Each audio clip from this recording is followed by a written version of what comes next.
Olá, seja bem-vindo à nossa leitura bíblica anual. Meu nome é Everton Alonso, estamos no 79º dia e hoje nós vamos entrar na leitura em Gênesis no capítulo 31, iremos até João no capítulo 10, voltaremos a Provérbios no capítulo 7, por fim finalizaremos hoje a nossa leitura em Gálatas no capítulo 6. Aqui em Êxodo, no capítulo 31, nós vamos falar sobre as escolhas dos artesãos no tabernáculo e também do dia de sábado. Diz assim: Disse então o Senhor a Moisés: Eu escolhi a Bezalel, filho de Uri, filho de Ur, da tribo de Judá, e o enchi do Espírito de Deus, dando-lhe destreza, habilidade e plena capacidade artística para desenhar e executar trabalhos em ouro, prata e bronze, para talhar e esculpir pedras, para entalhar madeiras e executar todo tipo de obra artesanal. Além disso, designei Aholiabe,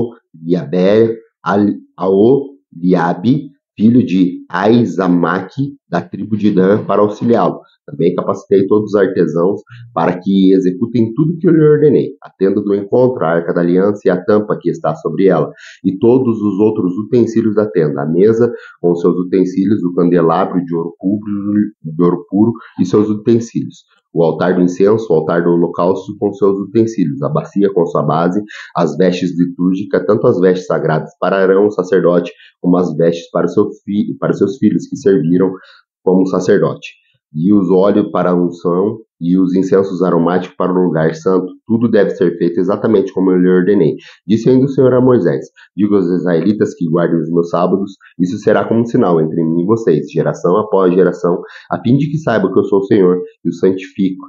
Guardem o sábado, pois para vocês é santo. Aquele que o profanar terá de ser executado. Quem fizer algum trabalho nesse dia será eliminado do meio do teu povo. Em 6 dias, qualquer trabalho poderá ser feito, mas o 7º dia é o sábado, o dia de descanso consagrado ao Senhor. Quem fizer algum trabalho no sábado será de ser executado. Os israelitas terão que guardar o sábado, e eles e os seus descendentes, como aliança perpétua. Isso será sinal perpétuo entre mim e os israelitas. Pois em 6 dias o Senhor fez os céus e a terra, e no 7º dia ele não trabalhou e descansou. Quando o Senhor terminou de falar com Moisés no Monte Sinai, ele lhes deu 2 tábuas da aliança, tábuas de pedras escritas pelo dedo de Deus.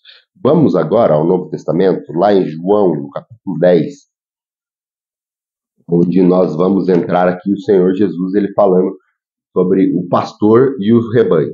Diz assim, João, no capítulo 10, verso 1: Eu asseguro a vocês que aquele que não entra no aprisco das ovelhas pela porta, mas sobe por outro lugar, é ladrão e assaltante. Aquele que entra pela porta é o pastor das ovelhas. O porteiro abre-lhe a porta e as ovelhas ouvem a sua voz.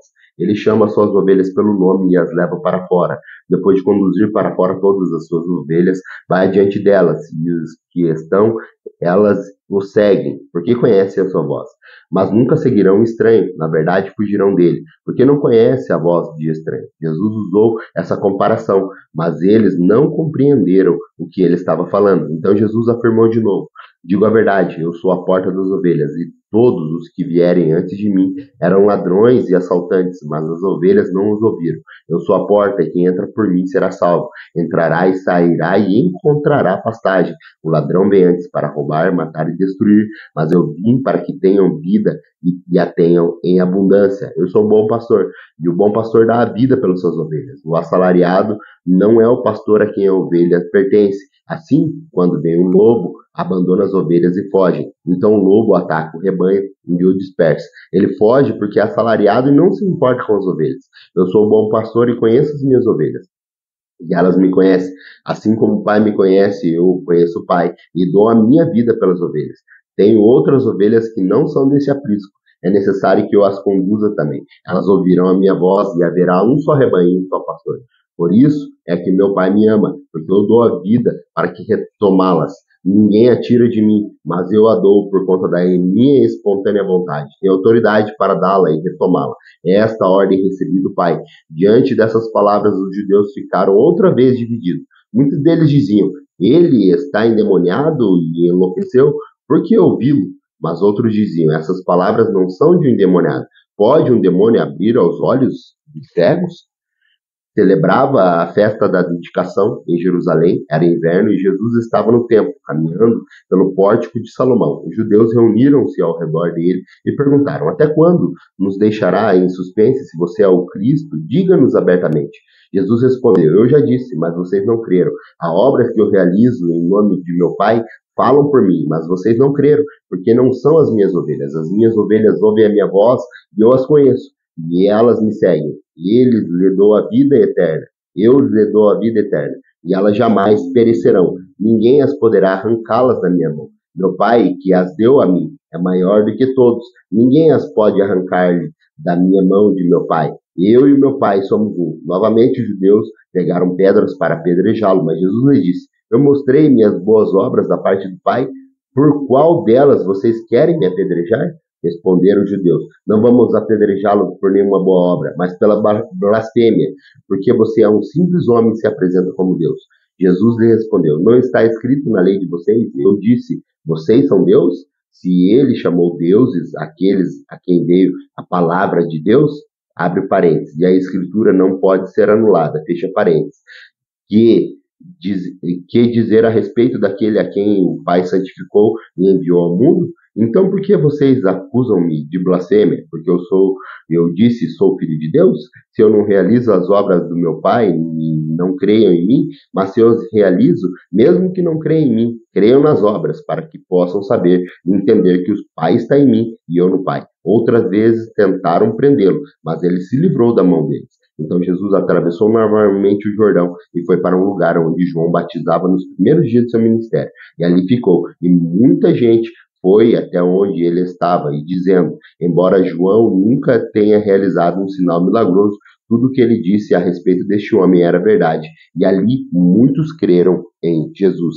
Vamos voltar agora a nossa Bíblia para o livro de Provérbios, no capítulo 7, aonde aqui nós vamos encontrar a advertência do escritor sobre a mulher adúltera. Diz assim: Meu filho, obedeça as minhas palavras.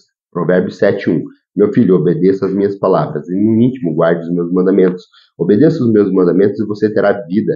Guarde os meus ensinos como a menina dos seus olhos. Amarre os seus dedos, escreva na tábua do teu coração. Diga sabedoria, você é minha irmã, e chame ao entendimento seu parente. E eles lhe manterão afastado da mulher imoral, da mulher leviana com suas palavras sedutoras. Da janela de minha casa olhei através da grade, e vi entre os inexperientes, no meio dos jovens, um rapaz sem juízo. Ele vinha pela rua, próximo à esquina de certa mulher, andando em sua direção à sua casa. Era crepúsculo, o entardecer do dia. Chegavam as sombras da noite e crescia a escuridão. A mulher veio então ao seu encontro, vestida como prostituta, cheia de astúcia em seu coração. Abre parênteses. Ela é o espantalho e provocadora. Seus pés nunca param em casa. Uma hora na rua, outra nas praças, em cada esquina fica a espreita. Fecha parênteses. Ela o agarra, o rapaz beija-o e diz descaradamente: Tenho em casa a carne do sacrifício de comunhão que hoje fiz para cumprir os meus votos. Por isso saí para encontrá-lo e vim à procura e o encontrei. Estendi sobre ele o meu leito coberto de linho fino do Egito. Perfumei minha cama com mirra, aleóis e canela. E venha, vamos embriagar-nos de carícias até o amanhecer. Gozemos as delícias do amor, pois o meu marido não está em casa. Partiu uma longa viagem, levou uma bolsa cheia de prata e não voltará antes da lua cheia. Com a sedução das palavras o persuadiu e o atraiu para o dulçor dos seus lábios. Imediatamente ele a seguiu como um boi levado ao matadouro, ou como um cervo que vai para o laço, até que a flecha lhe atravesse o fígado, ou como um pássaro que salta para dentro do alçapão, sem saber que isso lhe custará a vida. Então, meu filho, ouça-me, dê atenção às minhas palavras, não deixe que o seu coração se volte para os caminhos dela, nem se perca em tais veredas. Muitas foram as suas vítimas, e os que matou são em grande multidão. A casa dela é um caminho que desce para a sepultura, para as moradas da morte.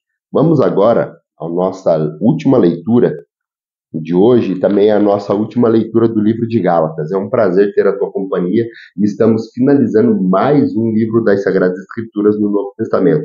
Agora o apóstolo Paulo, enviando a carta aos irmãos da Galácia, ele fala para que façamos o bem a todos e também ele fala sobre a nova criação, que ela vai substituir a circuncisão. Diz assim: Gálatas 6, verso 1. Irmãos, se alguém for surpreendido em algum pecado, vocês que são espirituais deverão restaurá-lo com mansidão. Cuide-se, porém, cada um para que também não seja tentado.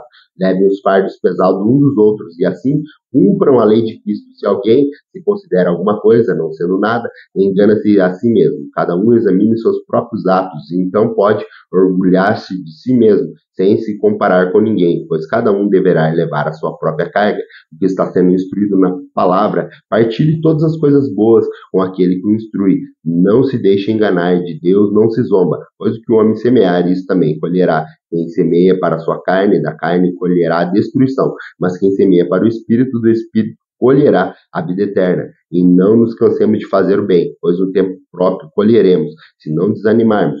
Portanto, enquanto temos oportunidade, façamos o bem a todos, especialmente aos da família da fé. Vejam com que letras grandes eu estou escrevendo de próprio punhos, e os que desejam causar boa impressão exteriormente, tendo obrigá-los a circuncidar, agem de modo apenas para não serem perseguidos por causa da cruz de Cristo. Nem mesmo os que são circuncidados cumprem a lei.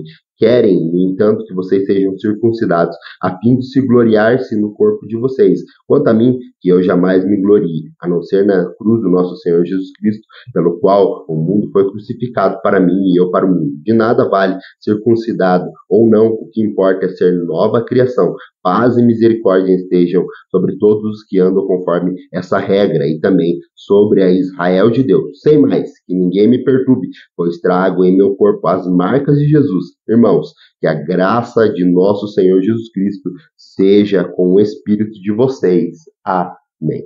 Muito obrigado por me acompanhar nessa leitura. Aguardo você amanhã para mais um dia da nossa leitura bíblica e que a paz do Senhor alcance o seu coração. Até lá.